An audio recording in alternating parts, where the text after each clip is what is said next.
웨스트민스터 소유리 문답 6문에 대한 설명입니다. 6문은 삼위일체에 대한 것입니다. 완전한 이해도 어렵고 단어도 낯설 수 있지만 한번 살펴보도록 하죠. 질문은 이와 같습니다. 하나님의 신격, 본질에는 몇 위가 있습니까? 벌써 여기부터 낯설죠. 대답을 듣고 설명하도록 하죠.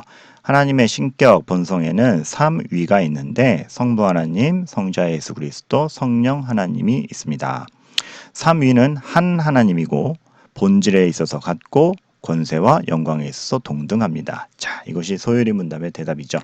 뜻을 알기 위해서 우리가 단어 하나하나 살펴보도록 하겠는데 먼저 3위로 번역된 persons라는 단어입니다. 우리가 보통 person 하면 사람이라는 뜻으로만 알고 있는데 여기서의 뜻은 그리스어 페르소나에서 온 것으로 의지와 이성을 가진 인격체를 지칭할 때 씁니다. 즉 성부, 성자, 성령이 각각 구별되어 있고 분명히 독립되어 있는 인격체라는 것이죠. 자, 신을 두고 인격체라고 해서 좀 표현이 그렇지만 이해를 위해서 그냥 이 표현을 쓰는 겁니다. 그래서 이제 신학 용어로는 인격이라고 아니고 위격이라고 하는 것이고 그 점을 참고하는 가운데 성부, 성자, 성령이 각각 분명하게 개별적 인격적 존재로서 구별되어 계시다. 근데 한 하나님의 본체 안에서 이론이 어려워지는 겁니다. 분명히 하나님은 한 분입니다. 세 분 하나님이 아닌 것입니다. 그래서 한 하나님 안에 성부, 성자, 성령이 분명히 구별되어 각각 성경의 계시에서 드러났기 때문에 이 persons라는 단어 위격, 3이라는 표현으로 명시를 하게 된 것이죠. 그래서 소요리 문답은 이것을 정확하게 하기 위해서 정관사도 성부, 성자, 성령에 각각 붙였고 이러한 구별되어 계심에 대해서 분명하게 하고 있습니다. 이것은 공연히 인간이 만들어낸 개념이 아니라 예수님의 선언에 있어서도 성부, 성자, 성령에 각각 정관사를 붙인 것을 알 수 있고 하나의 이름, 한 이름 존재 안에서 이 세 위격이 드러난다는 것을 보여주고 있습니다. 그래서 우리가 소요리 문답에서도 살펴보게 되는 다음 단어 뭡니까? 가테드, 신격, 본질, 본성이라는 뜻을 갖게 되는 것이죠. 분명히 이 3위가 구별되어 계시나 한 하나님, 한 본질 안에 있음을 얘기해 줍니다. 그래서 이것이 1 더하기 1 더하기 1, 성부, 성자, 성령이 어떻게 다시 1이냐? 3이 아니고 우리 알 수 없습니다. 그러나 이미 우리가 3문에서 배운 바, 4문에서 배운 바 하나님은 영이십니다. 영이시기 때문에 육체를 가진 물리적 여건에서 우리가 너 나는 다 구별되면 너 나는 두 명 아니냐 이런 식으로 해석이 될 것이 아니라 영이신 하나님의 우리가 다 이해할 수 없는 구별되심 그 초월되심이라고 생각을 해야 될 것이고 동시에 우리가 오문에서 배운 오직 한 하나님이라는 개념이 이 3위의 개념으로 인하여 꺾이지 않는다라는 통일성을 보게 되는 것입니다. 그래서 육문에서도 명시한 바 구별되어 계심을 얘기하는 one God, in the Godhead에서 일어나는 일이고 같은 본질을 갖고 있으며 그 3위의 관계는 영광과 본질에 있어서 그리고 권세에 있어서 동등합니다. 참 성부, 성자, 성령이 한 하나님으로 말하자면 연합되어 계신데 서로가 서로에 대한 지극한 사랑, 지극한 존경, 뜻이 분리되지 아니하는 이 일치성 가운데 하나 되어 계시니 얼마나 아름다운 모습이고 분리됨과 배타성 없이 정말 존재의 아름다움이 사랑 안에서 이루어졌는지 우리가 보게 되는 것이죠. 마지막에서도 살펴보겠지만 이러한 하나님의 형상으로 우리가 지어졌기 때문에 우리도 내 이웃을 내 명과 같이 사랑하라는 것은 참 우리의 본성이어야 된다는 것을 이 삼위일체를 배우면서 우리가 느껴야 되는 것입니다. 자, 그렇다면 우리가 이 문제부터 살펴보도록 하죠. 그런데 이 삼위일체, 지금 소유리 문답이 말하고 있는 이 삼위일체, 한 본질, 세 위격, 삼위일체라는 단어 자체가 성경에 없잖아 라고 따질 수 있기 때문에 우리가 마태복음 28장 19절을 본 김에 마태복음을 중심으로 성경에 분명히 있는 개념이다라는 것을 보도록 하죠. 이 설명을 드리는 데 있어서는 이 책이 참 많이 도움이 됐습니다. 이 책은 한 분의 저자가 쓴 것이 아니라 여러분의 기고로 된 것인데 대표적으로 리차드 부컴 또 우리나라의 얼마 전에 왔던 로버트 레담 그리고 가장 현존하는 최고의 역사 신학자죠. 칼 트루만 교수님 등등 내노라 하는 신학자들과 목회자들이 글을 기고하여 아주 실천적으로 또 학구적으로 쓰여진 책이기 때문에 유익하리라 생각이 되어 소개를 드리고 저도 이 책의 많은 부분 레퍼런스를 두고 있다를 밝히면서 시작을 합니다. 먼저 살펴볼 것은 개념 이해를 위해서 볼 것 마태복음 14장 22절 33절입니다. 왜 그런가? 여기서 무슨 사건이 나오죠? 네, 무리를 걸어오시는 예수님에 대하여 보여집니다. 이 안에 여러 가지 주제가 있지만 우리가 살펴볼 것은 이것이죠. 무리를 걸어오시는 예수님. 이거 자체가 신격의 표현이구나. 단순히 마술을 행했다가 아니라 이사야나 다른 많은 선지자들 그리고 특히 욥기에서 말하듯 바다의 물결을 밟으시며 즉 물 위에 운행하시는 자연 질서를 만드시고 자연 질서 위에서 자연을 다스리는 권능을 보여줄 수 있는 건 누구밖에 없다? 하나님밖에 없다라는 겁니다. 그런데 예수님이 물 위를 걸으시다? 이 예수님이 하나님이시구나를 알 수 있는 것이죠. 그리고 풍랑과 파도 가운데 두려워 떨고 있는 제자들에게 하나님 예수님이 오셔가지고 하신 말씀이 이것이죠. 나다. 내니 두려워 말란데 여기서 중요합니다. 이거 굉장히 중요한 표현입니다. 나다. 보통 영어로 하면 뭐가 돼야 되겠습니까? It's me, it is me가 맞죠. 그런데 하나님, 예수님 여기서 그 표현 쓰지 않습니다. 뭐라 그럽니까? It is I라는 독특한 표현을 씁니다. 문법에 맞지 않는 것 같죠. 그런데 이것이 왜 그러냐면 헬라어로 하면 그 유명한 에고 에이미. 여러분 이거는 유명한 말이니까 그냥 외워두셔도 좋을 것 같아요. 에고 에이미. 이거 무슨 뜻이냐? 나는 스스로 있는 자니라 라는 하나님이 구약 성경에서 자신을 소개했을 때 쓴 표현의 번역이나 다름없는 그러한 표현입니다. It is I, 나다. 나는 스스로 있는 자다. 내가 하나님이다 라는 표현인 것이죠. 예수님이 마태복음 14장에서 무리를 걸어오시는 사건, 거기서 보여주신 어떤 권능, 그리고 자연을 잠잠케 하는 것, 이러한 모든 것은 하나님만이 보여줄 수 있는 능력이요 권능이었습니다. 그렇기 때문에 이 사건 이후에 제자들의 고백이 진실로 하나님의 아들이로소이다라는 표현이 나오는 것이죠. 예수님 자체가 신임을 고백하는 겁니다. 그러면 여기서 우리가 또 하나 알 수 있는 것, 하나님의 아들이라는 표현은 아들이기 때문에 더 열등하다가 아니라 이 당시 하나님의 아들이라는 표현 자체가 하나님과 동등한 존재다라는 의미를 갖고 있습니다.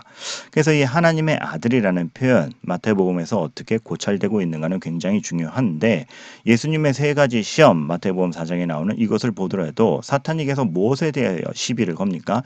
네가 하나님의 아들이여든 이라는 걸로 예수님의 자격과 신분을 시험합니다. 즉 무엇인가? 네가 정말 하나님과 동등한 자라면 증명해 보아라 라는 시비가 걸리는 것이고 거기에 대하여서 예수님은 죄에 넘어가지 않고 하나님의 말씀 안에서 하나님의 아들됨, 하나님과 동등됨, 하나님의 권세를 가지셨음을 보여주시는 것이죠. 이것은 단지 사탄의 시험일 뿐만 아니라 나중에 예수님을 재판하는 자들의 주요 주제이기도 했습니다. 네가 하나님의 아들인지 그리스도인지 우리에게 말하라. 네가 진짜 신이냐 증명해봐라. 이것은 예수님의 전 공생의 사역에 있어서 아주 중점적인 증명 그리고 시비의 요소였던 것이죠. 우리가 알기로 물론 하나님의 아들임이 맞았고 그래서 하나님의 아들됨 예수님이 신과 동등한 존재였다라는 것은 마태복음의 주요한 고찰이었고 중요한 주제이기도 합니다. 감사한 것은 예수님이 세례받으시는 장면에서 하늘의 음성, 성부 하나님께서 천명을 해주시죠. 내 사랑하는 자 아들이 맞다라고 얘기를 해주실 뿐더러 우리가 예수님의 그 신성이 드러나는 변화산 사건에서도 하나님께서는 다시 한번 예수 그리스도가 하나님의 아들이요 신과 동등한 존재임을 천명해 줌으로써 마태복음은 하나님의 아들이 예수 그리스도이고 그 예수 그리스도가 하나님과 동등하신 분임을 아주 면밀하게 고찰하고 증명하고 있습니다.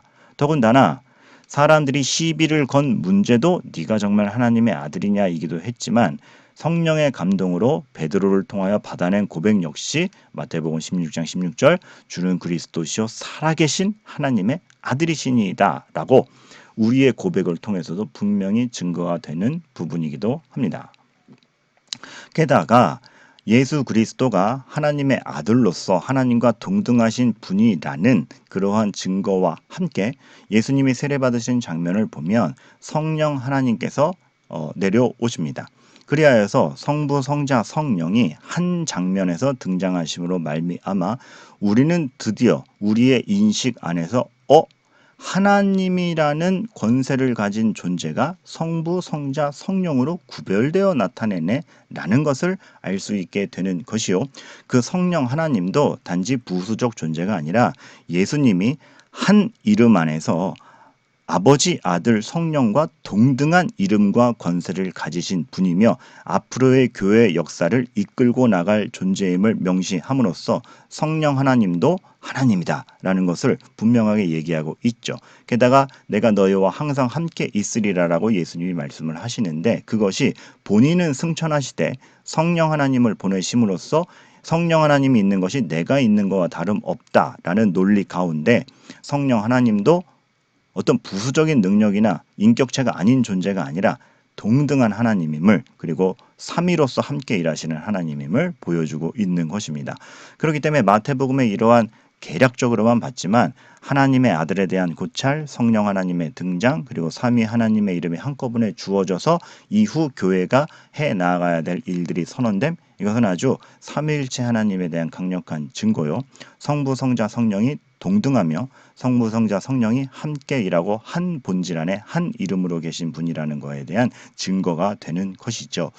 그러고 보니 이러한 개념이 단지 신약에만 등장하는 나중에 나온 개념이 아니라 이미 창세기에서부터 태초에 하나님의 천지를 창조하시는 그 증거에서부터 나옵니다. 창세기 1장에 보면 하나님이 인간을 지으실 때 이런 표현을 하죠. 우리의 형상. 구약의 학자들은 왜 한 하나님임이 구약에서 선포되고 있는데 그 한 하나님이 자신을 우리라는 복수를 표현했을까? 어미하시니까, 크신 분이니까 자신을 크게 설명할 건가? 라고만 막막하게 생각을 했으나 우리는 이제 신약과의 연계성 속에서 알게 되는 것이죠.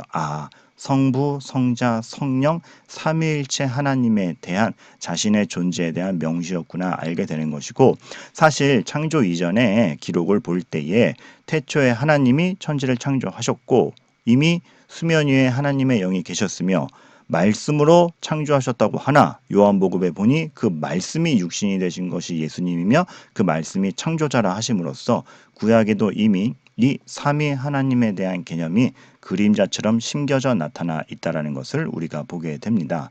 게다가 이 삼위일체, 제가 조금 전에 소개해드린 이 책에서 충분히 논증하는 바, 하나님은 구약 성경의 하나님이다. 어디서? 이 신약, 특히 마태복음, 우리가 지금 살펴보고 있는 마태복음에서 마태가 강조하는 것 중에 하나는 이 하나님이 그냥 다른 갑자기 등장한 하나님이 아니라 구약의 하나님이시다. 구약의 하나님이 그 역사와 존재성을 이어오고 있는 것이다. 그래서 마태는 구약 성경을 이어오면서 난 지금 별개의 종교와 별개의 신에 대해서 얘기하고 있는 것이 아니라 구약 성경이 말하는 바 그 하나님의 계획하시고 그 하나님이 이어오시는 역사가 지금 예수님을 통해서 이루어지고 있지 않았느냐를 많은 인용글을 통해서 수없이 논증을 하는 것이죠. 그리고 보면은 하나님께서 하나님이 이 세상을 다스리신 분임을 진술하는 것이 마태복음인데, 이건 구약 성경에서 나온 그대로 아니냐. 하나님이 기도를 들으시는 것 역시 구약 성경에서 나오는 정서와 신학과 똑같지 않느냐, 무수히 논증을 하는 것입니다.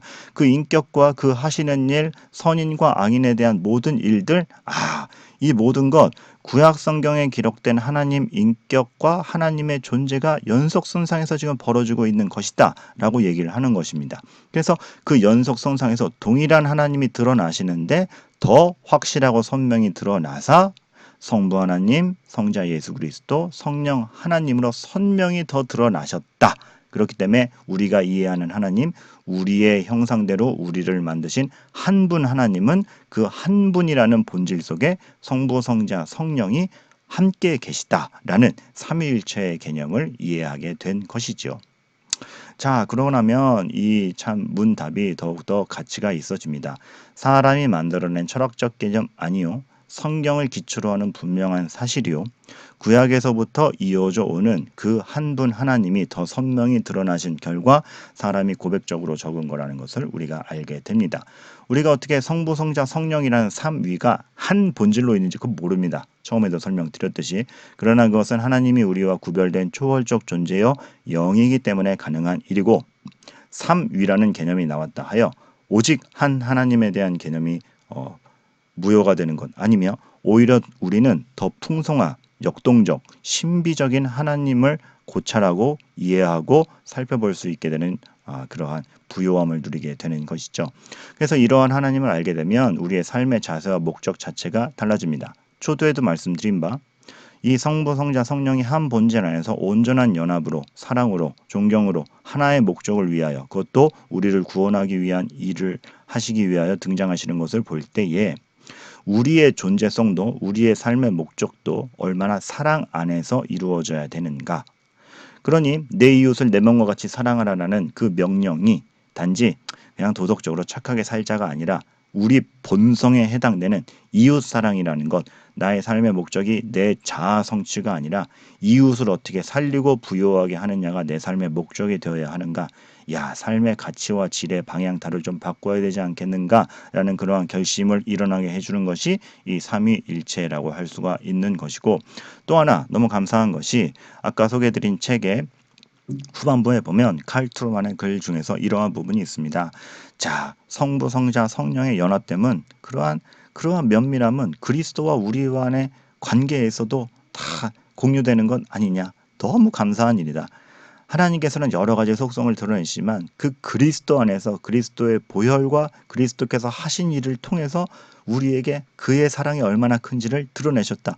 공의, 파워, 얼마든지 다른 곳에서 드러내지만 이 우리를 향한 사랑에 대한 건 그리스도 안에서 온전히 드러낸다. 그러니 우리가 예수 그리스도의 이름을 믿는다. 예수 그리스도의 이름으로 기도한다라는 게 얼마나 공허한 외침이 아니라 하나님에게 직접 달려갈 수 있고 하나님이 우리에게 직접 역사하시는 것을 기대할 수 있는 안정감인지, 우리의 신앙생활이라는 것은 지성이면 감천이다라는 식으로 노력을 기울여야 보상을 받겠지, 그런 유치한 차원이 아니라 이미 그리스도와 함께 그리스도의 몸으로서 존재된 우리가 하나님을 아버지라 부르며 이미 우리에게 주시려고 하시고 사랑을 쏟아부으시려는 하나님을 보장받는 가운데 안정과 평안 가운데 해야 되는 신앙생활인가, 우리 그거 다시 한번 보게 되는 것이죠. 그래서 우리의 신앙생활도 아주 큰 확신과 위로 가운데 진행될 수 있고, 기도의 위력이라는 게 단지 어떤 주문을 외우는 것이 아니라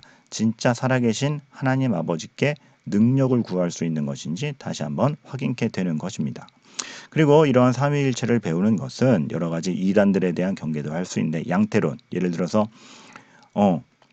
남자가 있는데 집에서는 아버지요, 직장에서는 뭐 과장이요, 딴 데 가서는 할머니에게 가서는 뭐 아들이다라는 식으로 한 사람이 다른 역할에 따라서 다르게 드러나는 것이 성부, 성자, 성령이다. 이렇게 설명하면 안 된다라는 겁니다. Three persons입니다. 분명하게 구별되어 계시고 성부, 성자, 성령은 구별되어 계신 개별적 존재라는 점에서 이러한 양태론, 하나의 존재가 세 모습으로 나타냈다, 이런 거 안 되는 것이고, 그렇다고 또 삼신론도 아닙니다. In the Godhead입니다. 원 가십니다. 하나의 이름에서 선포된 삼위입니다. 그래서 다신론, 삼신론 이런 식으로 가는 것도 안 되는 것이며, 예수님을 단지 역사적 인간 예수 맞죠. 그런데 인간으로만 보는 신 아닌 예수를 설파하는 모든 이론들 요즘에 많이 유행하고 있어요. 이러한 점들 역시 조심해야 되며, 성령, 능력의 성령 맞죠. 근데 성령을 능력, 에너지, 파워로만 보는 이러한 불손한 것들, 성령 하나님도 우리를 향한, 우리를 위해 중보하시는, 인격적으로 우리를 돌보시는 하나님, 이것만 하나님 대접을 하지 아니하고 단지 하나의 일개 능력으로 취급해서는 안 되는 것입니다. 그래서 이렇게 우리가 바른 신앙생활을 하는 데 있어서도 삼위일체라는 이론은 굉장히 큰 기준점이 되고 좋은 지식이 되니 잘 배우시기를 바랍니다. 자, 다 아닙니다. 쭉 아닌 거예요. 자, 그래서 오늘 이 문답 자체에 대해서 살펴보는 게 분방 공부의 1번, 구별되어 계심에 대하여 배우는 게 2번, 그리고 그 권위와 영광이 같다라는 것을 배우는 게 3번, 그리고 그 조심해야 될 것들과 적용에 대해서 배우는 것이 마지막 설명과 4번 문제입니다.